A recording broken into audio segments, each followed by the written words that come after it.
سورۃ الحاقہ بسم اللہ الرحمن الرحیم. اب یہ دوسرا جوڑا ہے اس سورت کے ساتھ. الحاقہ وہ حقیقت بن جانے والی شے، وہ سچ ہو جانے والی بات، حق واقع ہو جانے والی بات. الحاقہ ملحاقہ، کیا ہے وہ حق ہو جانے والی بات، واقع ہونے والی بات. وما ادراک ملحاقہ، اور تم نے کیا سمجھا کیا ہے وہ الحاقہ. کذبت ثمود وعاد بالقارعہ، عاد اور سمود دونوں قوموں نے قارعہ کو جھٹلایا. اب دیکھیے قارعہ، اسی انداز میں وہ سورت شروع ہوگی. القارعہ مل قارعہ وما ادراک مل قارعہ، الحاقہ مل حاقہ وما ادراک مل حاقہ. قارعہ کہتے کھڑکھڑانے والی، انہوں نے بھی جھٹلایا تھا اس حاقہ کو اور قارعہ کو، یعنی قیامت کو. فاما ثمود فاہلکوا بالطاغیہ، تو سمود تو ہلاک کر دیے گئے اچھال کر، یا وہ کوئی بھی شے جو حد سے گزر جائے، چاہے وہ ہوا ہو کوئی جھکڑ ہو. واما عاد فاہلکوا بريح صرصر عاتیہ، جو قوم عاد تھی انہیں ہلاک کر دیا گیا ایک بڑی ہی تیز جھکڑ والی آندھی سے. سخرها علیہم 7 لیال، جو پر مسخر کر دی گئی، مسلط کر دی گئی 7 راتیں و 8 ایام خصوما، اور 8 دن مسلسل. فتر القوم فیہا صرعا، تو تم دیکھو قوم کو اس میں کہ جب جیسے پچھاڑے ہوئے پڑے ہیں، کأنہم اعجاز نخل خاویہ، جیسے کہ کھجور کے تنے ہوں کھوکھلے. یہ بڑی قدامت قوم تھی یہ عاد کی، جو ہے اس طرح پڑے ہوئے تھے میدان کے اندر جیسے کھجوروں کے تنے پڑے ہوئے. فہل تری لہم من باقیہ، تو تم کو دیکھتے ہو ان میں سے کسی کا نام و نشان بچا ہے، کوئی ہے باقی؟ وجاء فرعون ومن قبلہ والمؤتفکات بالخاطئہ، اسی طرح فرعون بھی اور جو اس سے پہلے تھے، اور وہ بستیاں جو الٹ دی گئی تھی جن کی طرف کہ حضرت لوط بھیجے گئے تھے، انہوں نے بھی اپنی خطاؤں کا معاملہ کیا، خطا کاری کی روش اختیار کی. فعصوا رسول ربہم، تو انہوں نے نافرمانی کی اپنے رب کے رسول کی. فاخذہم اخذۃ رابیہ، تو ان کو آ پکڑا ایک ایسی پکڑنے جس کی شدت بڑھتی چلی گئی. انا لما طغى الماء، اور دیکھو جب وہ نوح کے زمانے میں جب پانی جو ہے طغیانی پر آیا تھا، حملناکم فی الجاریہ، ہم نے تمہیں سوار کرا لیا تھا ایک چلنے والی کشتی میں، یعنی پوری نوع انسانی اس میں سوار تھی اس وقت. وہ 3 بیٹے ہی تھے نا، انہی کے تو آگے ان سے چلنا ہے پورا جو ہے نوع انسانی جو اس وقت ہے. حملناکم، ہم نے تمہیں اٹھایا تھا اس وقت. لنجعلها لکم تذکرۃ، تاکہ ہم اس کو تمہارے لیے ایک یاد دہانی بنا دیں. بتعیھا اذن واعیہ، اور یہ کہ وہ کان جو حفاظت کرنے والے ہیں اس کو پوری حفاظت کے ساتھ رکھیں، ان خبروں کو یاد رکھیں. اب یہ ہو گیا تذکیر بایام اللہ. ایام اللہ ہی میں تذکیر جو ہے وہ آخرت کی بھی ہے، وہ بھی ایک وقت کا ایک سرا وہ بھی ہے.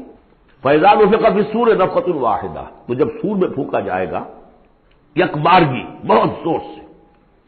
وحملت الارض والجبال فدکتا دکۃ واحدہ، اور جب زمین کو اور پہاڑوں کو پٹک دیا جائے گا جیسے کہ پٹکا جاتا ہے. اور اس میں ایک ترجمہ یہ بھی کیا گیا دکۃ واحدہ کہ اس کو ریزہ ریزہ کر دیا جائے گا پہاڑوں کو. فیومئذ وقعت الواقعہ، اس روز وہ واقعہ ہو جائے گا. وانشقت السماء، اور پھر آسمان پھٹے گا. فہی یومئذ واہیہ، ایسے لگے گا جیسے پھرپھرا سا ہے، بربرا سا بالکل بودا. والملک علی ارجائہا، اور جہاں وہ شگاف آسمان میں ہوگا اس کے کناروں کے اوپر فرشتے ہوں گے. وَيَحْمِلُ عَرْشَ رَبِّكَ فَوْقَهُمْ يَوْمَئِذٍ ثَمَانِيَةٌ، اور پھر اس دن تیرے رب کے عرش کو اٹھائے ہوئے ہوں گے 8 فرشتے. یومئذ تعرضون، اس روز تمہاری پیشی ہوگی. لا تخفی بالکل خافیہ، کوئی شے بھی تمہاری مخفی سے مخفی بھی اس روز چھپی ہوئی نہیں رہے گی. فاما من اوتی کتابہ بیمینہ، تو وہ شخص جس کو کتاب اس کا اعمال نامہ دیا جائے گا اس کے داہنے ہاتھ میں. فیقول ہاؤم اقرؤوا کتابیہ، وہ کہیں گے آؤ دیکھو پڑھو میرا اعمال نامہ کتنا اچھا ہے. انی ظننت انی ملاق حسابی اللہم ربنا اجعلنا منہم. وہ کہے گا مجھے گمان تھا، مجھے یقین تھا کہ ایک دن آئے گا کہ مجھے حساب جو ہے میرا بدلہ ملے گا، مجھے گمان تھا. انی ظننت انی ملاق حسابیہ فہو فی عیشۃ راضیہ، تو وہ رہے گا اس عیش میں، اس زندگی میں جو بہت، جس میں ہر طرح کی رضا ہی رضا ہے. فی جنت عالیہ، بڑی بلند باغ میں. قطوفها دانیہ، باغ بلند ہوگا لیکن اس کے جو خوشے ہیں وہ نیچے کو جھکے ہوئے ہوں گے۔ کلوا واشربوا ہنیئا بما اسلفتم فی الایام الخالیہ، کہہ دیا جائے گا کھاؤ پیو رچتا پستا، تمہیں راس آئے یہ سب، جیسے کہ تم نے اچھے اعمال کیے ایام الخالیہ، وہ دن جو گزر چکے، دنیا میں جو اچھے اعمال کیے تھے اس کے یہ ثمرات ہیں۔ واما من اوتی کتابہ بشمالہ، اور وہ شخص جس کو دیا جائے گا اس کا اعمال نامہ اس کے بائیں ہاتھ میں، فیقول یا لیتنی لم اوت کتابیہ، وہ کہے گا ہائے کاش کہ مجھے یہ کتاب نامہ دیا نہ گیا ہوتا، مرا ہے کاش کہ مادر نہ زادے، کاش کہ مجھے میری ماں نے جنا نہ ہوتا، یا لیتنی لم اوت کتابیہ ولم ادر ما حسابیہ، مجھے کبھی بتایا ہی نہ جاتا، مجھے معلوم ہی نہ ہوتا میرا حساب کیا ہے، چٹھا کیا ہے، یا لیتہا کانت القاضیہ، کاش کہ وہ موت جو ہے وہ بس قصہ پاک کر دینے والی ہوتی، معدوم کر دینے والی ہوتی، اس کے بعد کوئی باعث بعد الموت نہ ہوتا۔ ما اغنی عنی مالیہ، میرا مال و اسباب کچھ میرے کام نہ آیا، ہلک عنی سلطانیہ، میرا اقتدار، میرا دنیا میں جو غلغلہ تھا اور میری سطوت تھی اور شوکت تھی سب ہلاک ہو گئی، ختم ہو گئی، کوئی نام و نشان نہ رہا۔ کہا جائے گا فرشتوں سے خذوہ فغلوہ، پکڑو اسے اور ڈالو ذرا اس کے گردن میں توق، ثم الجحیم صلوہ، پھر اسے داخل کرو جہنم کے اندر، ثم فی سلسلۃ ذرعها 70 ذراعا فاسلکوہ، پھر اس زنجیر میں اس کو باندھو جس کا طول ہے 70 گز، انہ کان لا یؤمن باللہ العظیم، یہ اللہ عظیم پر، عظمت والے اللہ پر ایمان نہیں رکھتا تھا، ولا یحض علی طعام المسکین، اور نہیں کھانا کھلانے پر آمادہ کرتا تھا لوگوں کو مسکینوں کے، خود تو کیا کھلاتا کسی اور سے بھی نہیں کہتا تھا۔ فلیس لہ اليوم ہاہنا حمیم، تو اب اس کے لیے یہاں کوئی گرم جوش دوست نہیں ہے، کوئی بڑی خواہ نہیں ہے، ولا طعام الا من غسلین، نہیں زخموں کے دھون کے علاوہ اسے کچھ اور کھانے کو ملے گا، لا یاکلہ الا الخاطئون، نہیں کھائیں گے اس کو مگر وہی کہ جو خطا کار تھے، گناہ گار تھے۔ یہ جو دوسرا رکوع ہے اس سورہ مبارکہ کا، سورۃ الحاقہ کا، یہ اس اعتبار سے کہ اس کی بڑی گہری مشابہت ہے سورہ واقعہ کے آخری آیات سے۔ وہاں کیا تھا، فلا اقسم بمواقع النجوم وانہ لقسم لو تعلمون عظیم انہ لقرآن کریم، یہاں سنیے، فلا اقسم بما تبصرون، تو میں قسم کھاتا ہوں اس کی کہ جو تم دیکھتے ہو، ولا تبصرون، اور اس کی بھی جو تم نہیں دیکھتے، سین اینڈ دی انسین، پوری کائنات کی قسم کھاتا ہوں۔ انہ لقول رسول کریم، یہ قرآن قول ہے رسول کریم کا، محمد صلی اللہ علیہ وسلم کی زبان سے نکل رہا ہے، اس لیے قول رسول، اور جبرائیل کی طرف سے آیا ہے تو قول رسول امین، لیکن حقیقت میں ہے کلام اللہ کا، اللہ کا کلام جو پھر جبریل سے سنا محمد نے تو قول جبرائیل ہوا، اور محمد کی زبان مبارک سے اور دہن مبارک سے ادا ہوا لوگوں کے لیے، یہ قول رسول ہے۔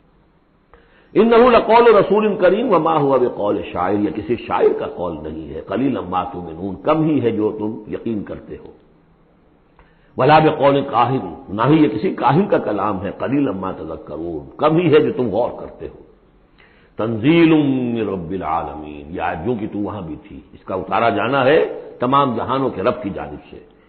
وَلَوْ تَقَوَّلَ عَلَيْنَا بَعْضَ الْأَقَاوِيلِ، اور اگر یہ نبی خود کچھ کہہ کر ہماری طرف منسوب کر دیں، کوئی بعض قول بعض آیات خود کہہ کر، تقول باب تفاعل ہے، تکلف کے ساتھ کچھ بات کہہ کر ہماری طرف منسوب کر دیں، لَأَخَذْنَا مِنْهُ بِالْيَمِينِ، ہم پکڑتے اس کو یا پکڑیں گے اس کو داہنے ہاتھ سے، ثُمَّ لَقَطَعْنَا مِنْهُ الْوَتِينَ، پھر اس کی گردن کاٹ دیں گے، یہ ہم کریں گے اس کے ساتھ اگر یہ کوئی بات غلط ہماری طرف منسوب کرے۔ معاذ اللہ، یہ سختی حضور کے لیے نہیں ہے، ان کے لیے ہے کہ بدبختو تم کیا سمجھتے ہو محمد صلی اللہ علیہ وسلم، اور ہمارا کیا معاملہ ہے ان کے ساتھ، یہ ٹھیک ٹھیک وہ بات تمہیں پہنچا رہے جو ہمارا کلام ہے۔ بالیمین میں دونوں امکانات ہیں، ان کا داہنا ہاتھ پکڑتے یا انہیں ہم اپنے داہنے ہاتھ سے پکڑتے اور ان کی گردن کاٹتے تھے۔ فما منکم من احد عنہ حاجزین، اور پھر اس صورت میں تم میں سے کوئی نہ ہوتا، چاہے کوئی چچا ہو اور کوئی تایا ہو کوئی اور ہو، جو راستے میں آ کے رکاوٹ بن جاتا ہماری پکڑ سے بچا لیتا۔ وَإِنَّهُ لَتَذْكِرَةٌ لِّلْمُتَّقِينَ، اور یقیناً یہ تو ایک یاد دہانی ہے، نصیحت ہے متقین کے لیے، جن کے دلوں میں کچھ تقویٰ ہے، کچھ انسانیت ابھی زندہ ہے، کچھ اخلاقی حس ہے، کچھ نیکی بدی کی تمیز باقی ہے، ان کے لیے تذکرہ ہے۔ وَإِنَّا لَنَعْلَمُ أَنَّ مِنكُم مُكَذِّبِينَ، اور ہمیں خوب معلوم ہے کہ تم میں وہ لوگ بھی ہیں جو جھٹلا رہے ہیں، جو کمر کس لیے جھٹلانے پر۔ وَإِنَّهُ لَحَسْرَةٌ عَلَى الْكَافِرِينَ، اور یہ پھر ایک وقت آئے گا کہ یہ ندامت کا ذریعہ کا سبب بن جائے گا کافروں کے لیے۔ القرآن حجت لک او علیک، یہ قرآن یا تمہارے حق میں حجت ہے، اسے مانو، اس کو اپنا امام بناؤ، اس کے پیچھے چلو، اس پر عمل کرو، اس کو پہنچاؤ دوسروں تک، تو یہ تمہارے حق میں گواہی دے گا، شفاعت کرے گا، اور ورنہ تمہارے خلاف کھڑا ہو کر پروزیکیوشن وٹنس کی حیثیت سے آئے گا۔ وَإِنَّهُ لَحَقُّ الْيَقِينِ، اور یقیناً یہ قرآن جو ہے یہ حقدار ہے یقین کا، یقین کرنے کے قابل ہے۔ فَسَبِّحْ بِاسْمِ رَبِّكَ الْعَظِيمِ، وہ جو جہاں پر وہ ختم ہوئی سورہ واقعہ، تو آخری رکوع سورہ واقعہ کا اور دوسرا رکوع یہ سورہ حاقہ کا، یہ بہت قریب ہے دوسرے کے۔ تو یہ تو ایک گروپ جو ہے سب گروپ پورا ہو گیا۔ بارک اللہ لی ولکم فی القرآن العظیم ونفعنی وإیاکم بالآیات والذکر الحکیم۔